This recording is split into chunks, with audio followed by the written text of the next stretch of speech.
Hey guys, a couple of topics that come up now and again. People ask about it on other related videos and also send me messages about it, and it does come up a bit. Two topics. One is Japan's negative population growth. So people are getting older in Japan and there's not enough babies being born, basically. So the population is not growing and it's expected to decline, and Japan's expected to end up with a huge percentage of the population being over 60 years old, which creates all sorts of problems, economic problems, and all sorts of things. So I get asked about that one, and I also get asked about the sex thing quite often on surveys. When they do surveys about how frequently people have sex, Japan scores really badly. Sometimes at the bottom. I know there's been a lot of surveys about this. Occasionally, people send me a lot of stuff, which is interesting. People from outside Japan often send me all sorts of stuff, surveys and all sorts of things. So, you know, there's the Durex, the condom company, did a survey about this. They wanted to find out, you know, which countries people were having the most sex. I guess it's important for their business, isn't it, to know where they should be doing business. But yeah, Japan scores always low on those things. You know, they the statistics show that, you know, there's a high percentage of Japanese people that rarely have sex, and there's a high percentage of Japanese people who just aren't into it and all this sort of thing. So I get asked lots of questions about this, you know, why is it and all that sort of thing. And like most of the topics we cover, I don't claim to be an expert about any of it.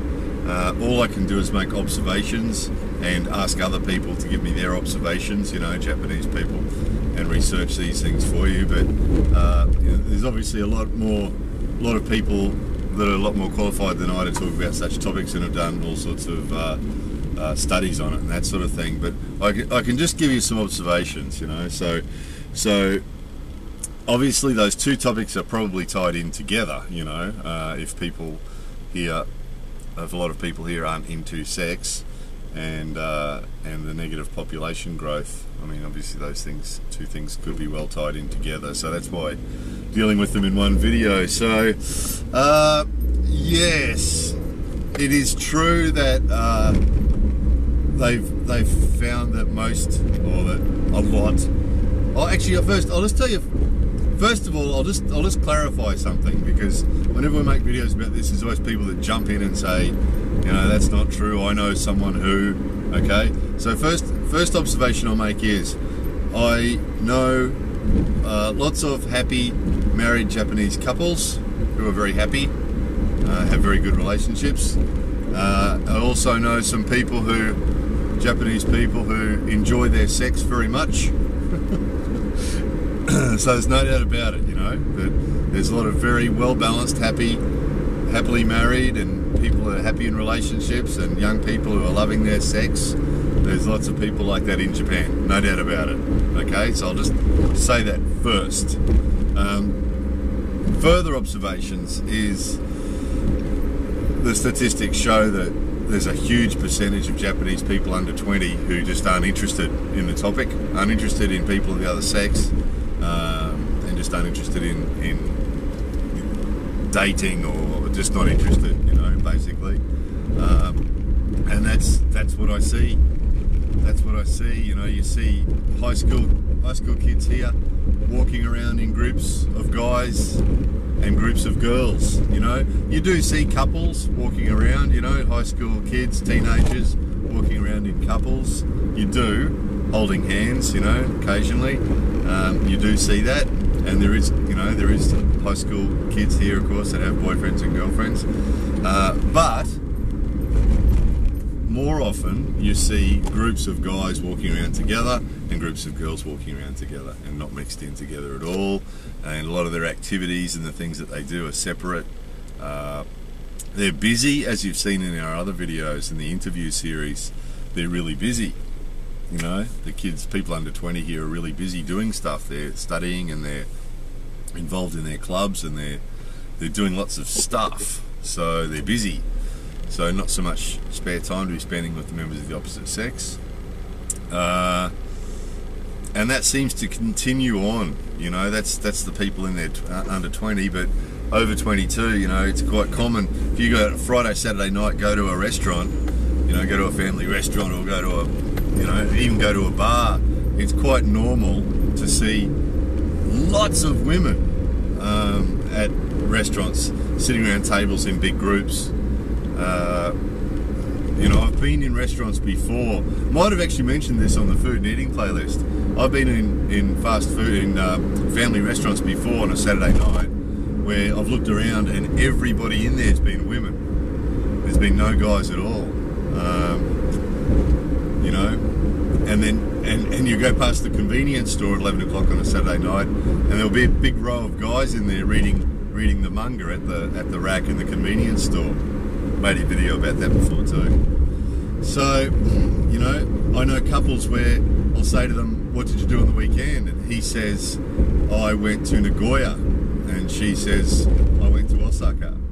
And that's really common, you know, and that's really common is that people often spend, married people here often spend their, or couples here often spend their free time apart. I know boyfriends and girlfriends here, you know, university students have boyfriends and girlfriends who might see them once every 2 or 3 weeks for a couple of hours, and that's about it. So yeah, just it's really common to know people here who just aren't, you know, guys here who just aren't into having girlfriends, girls who aren't into having boyfriends. It does tend to change, of course, when you start talking to people who are close to 30, or girls in particular, who are close to 30. They're obviously keen to get married, but again, so I think a lot of this is a result of the culture, because people are people, you know, Japanese people, or, you know, Australian people, or, you know, American people, or French people. You know, we've got the same bodies going on and so on, and the same emotions and the same stuff going on.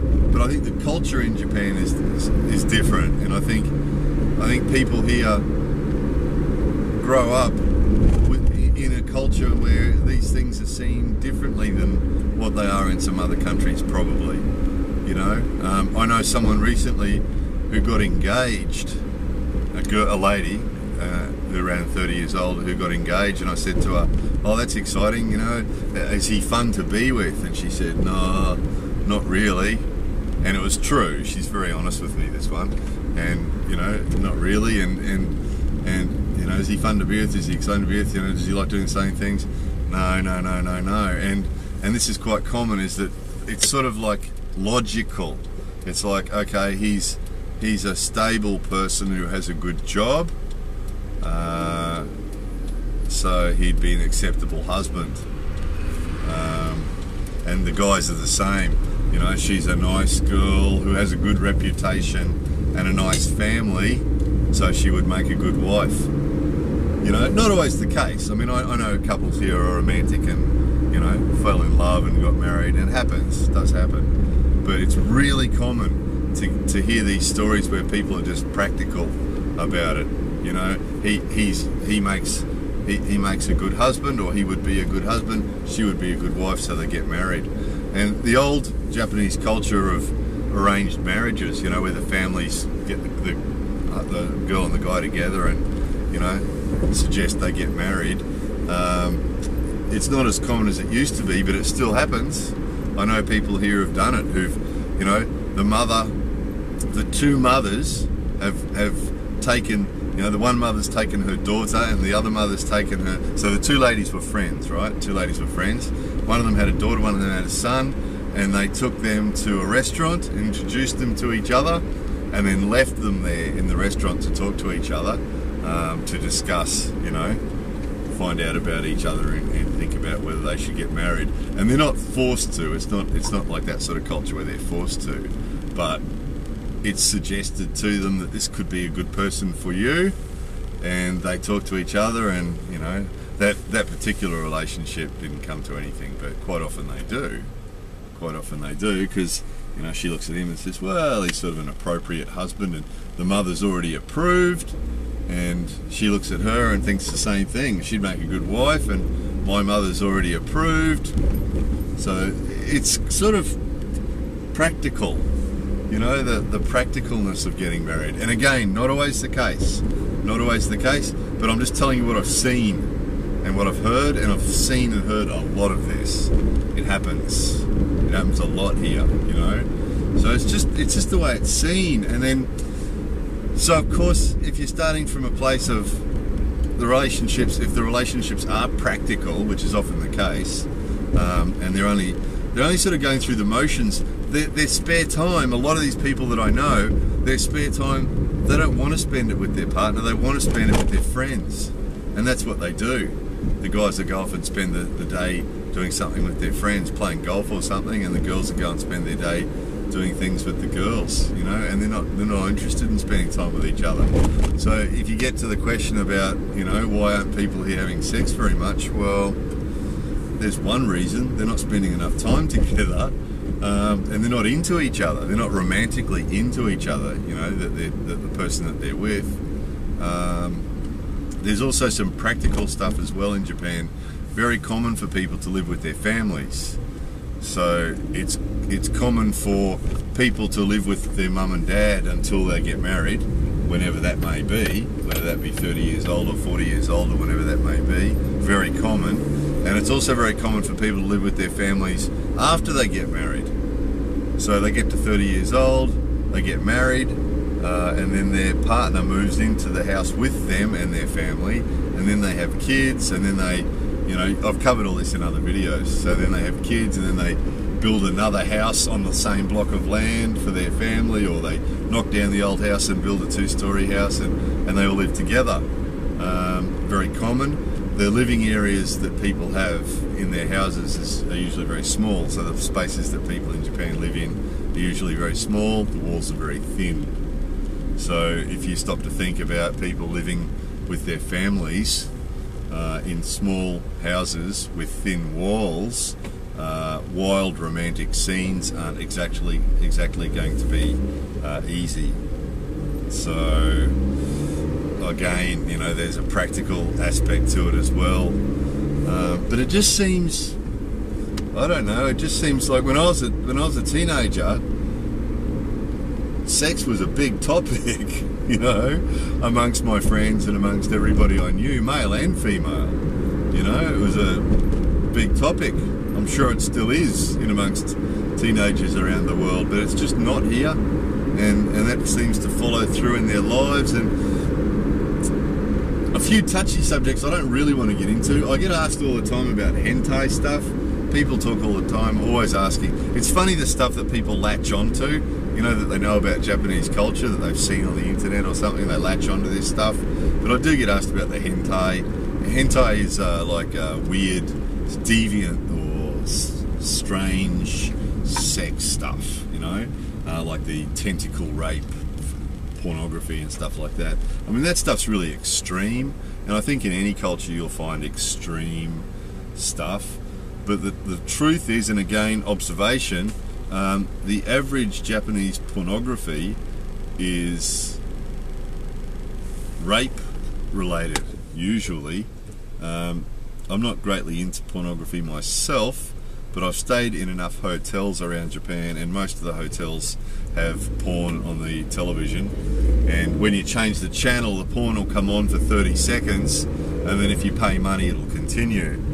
And usually in that 30 seconds, what you usually see is girls, not full-on violent rape scenes, but the style of pornography here is girls going, no, no. It's sort of sweet, innocent young girl being molested by a dirty old man and saying no, no, no, no, no. And that, the only reason I'm mentioning that is that thinking is part of Japanese culture. Like girls, it's sort of like Western society before the 60s.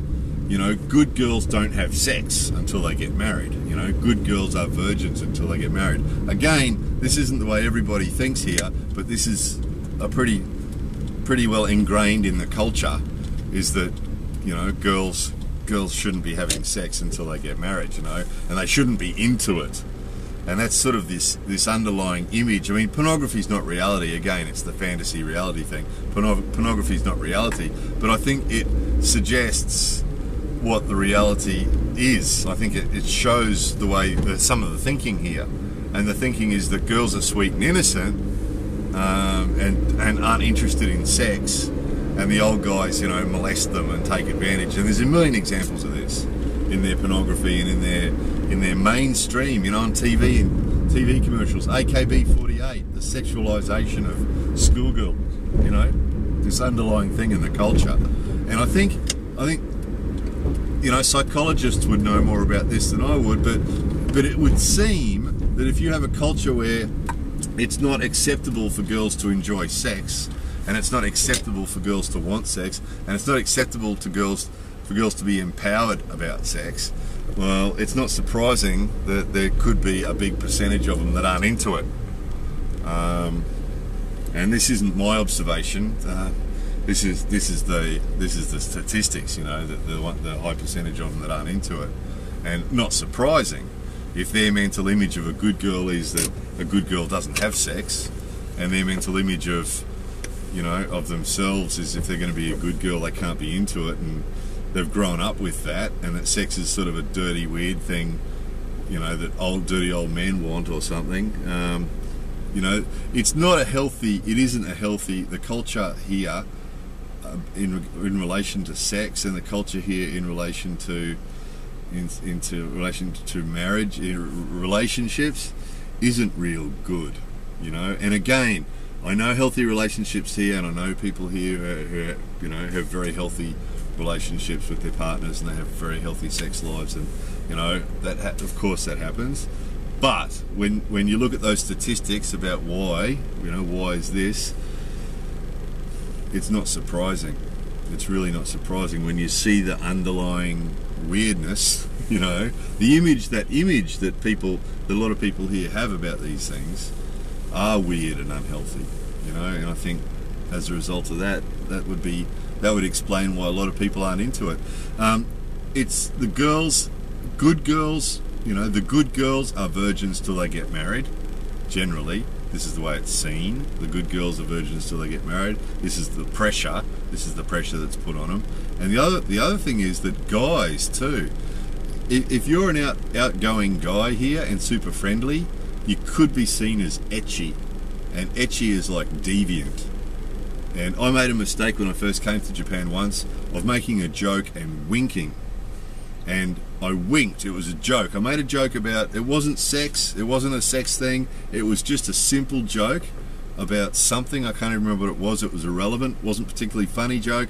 But I winked. You know, like we do in Western society, we'll wink to sort of say, you know, I'm making a joke, or I'm making a joke about this or something. And I just winked innocently. And this girl really reacted negatively to it, because in Japan, winking at a girl is seen as ecchi, as seen as deviant, and this is what it's like here. And if you're really friendly here, if you're a guy here and you're really friendly, you know, I can walk into a place and say to the guys, hello, how are you? Good to see you. Oh, wonderful, yeah, and be really friendly to the guys. That's no problem. But if I do the same thing to the girls, it makes them uncomfortable, because guys that do that here are, you know, nikushoku guys. They're too strong. The girls here recently, you know, I made a video about this. Nikushoku guys are the meat-eating guys, right? And soushoku guys are the vegetable-eating guys. And there's a new term now that they use, nikumaki guys, and it's a vegetable eating guy on the outside with a meat eating guy on the inside. And the meaning is that the strong, confident guy that says, hi, how are you, good to see you, is not popular in Japan and will be seen as ecchi. So the guys that are popular are the sort of shy boys. This is what they call them. They call them shy boys. Shy boys. He can be a 30-year-old shy boy, you know, with his pretty hair and he's really sensitive and quiet and really neatly dressed, and he's really neat and tidy and really shy about the girls, and doesn't talk to the girls very much and spends time with his male friends and doesn't really talk to the girls. He's popular. And again, this is a big generalization, but that is usually the case, is that those boys are the most popular. Those guys are the most popular. Men, manly men, and I know manly men. I spend a lot of time in dojo, so I know hard Japanese manly men. They exist, you know, and you know, big muscle bound, strong, powerful, manly men. They exist in Japan. They really do. But generally the pretty boys, and you can see it in the idols. You can see it in the guys, the boys bands, and the actors and the famous guys in Japan at the moment are not the samurai style guys. They're these sensitive, sweet little girly boys, you know, basically. Sorry guys, sorry to you Japanese girly boys who are subscribers, but it's just true, guys. You know this is true. Saishoku boys are much more popular in Japan than Nikkenshoku boys. You know that. It's true, you know. So if you look at a society where you've got females who are not supposed to be sexual and are not supposed to be into it and are not supposed to be in control of their sexuality and taking control of what they want, what they don't want, on one side. On the other side, you've got shy boys. Is it any wonder these girls are pretending that they're not into it, even if they are? A lot of the girls just are not into it. They think sex is dirty, not interested. And even the ones who are into it and are interested, if they are active about that, they'll be seen even by their friends as being dirty. So you got those girls who are sort of a bit, sex is not a real good idea, and the shy boys. How the hell are they going to get together? You know, these guys can't make a move, or they'll be seen as devious, and these girls can't make a move because they'll be seen as dirty. So it's sort of like, you know, sometimes living in Japan is like living in the future, you know, with the technology. Sometimes here, you know, you get on some amazing train and go to some amazing train station and travel from place to place, and, you know, navigation systems and the technology here, often you feel like you're living in the future, you know. But as far as the culture is concerned, often it feels like living in the past. And this relationship thing is really, it's really 40s and 50s. You know, it's really like Western culture in the 50s or something, where, you know, women aren't liberated and, you know, people don't communicate really well. And that's another problem. Japanese culture is, you know, communication skills in relationships are not good, and they don't know how to communicate with each other. And again, this is observations, you know, I've seen it and I've heard it. I've seen it and heard it. Married couples that don't communicate with each other. You know, boyfriends and girlfriends that don't communicate with each other. I've seen it. I've seen it, where I've asked one of them a question that their partner of 10 years has never asked them, and they react to the question and react to the answer because they've never heard their partner say that before, or, you know, never knew that about their partner. So yeah, difficult topic, and I really don't know, but I mean, these are just my observations, and I'm not surprised. You know, when you take all these things that you see in Japan every day into account, it's not surprising, you know, when I see those statistics that show that, you know, so I think it's about half of Japanese people just aren't interested in sex at all. There's a huge high percentage of Japanese people who have sex less than once a month. I think it's like 60% have sex less than once a month. I think it's 15% of Japanese people are satisfied with their sex lives or something. It's terrible. Look on the internet for any sort of surveys about these things comparing different countries, and you'll see that Japan, the statistics are terrible. You know, anything to do with sex relationships and so on is just, it's really bad, you know. So it's not surprising, you know, for you live here for a while and you're not surprised by this, because this fits with what you're seeing, you know. So yeah, guys, what actually causes all this stuff, I don't know, but it's just the way it is. It's just the way it is. Like a lot of stuff in Japan, people say, why is this or why is that? Well, quite often, you know, the why is very hard to understand, but it's just the way it is, and this is another example of that. So anyway, enough on that topic. I think I have to go and think of a good thumbnail for this video now. More videos. coming soon.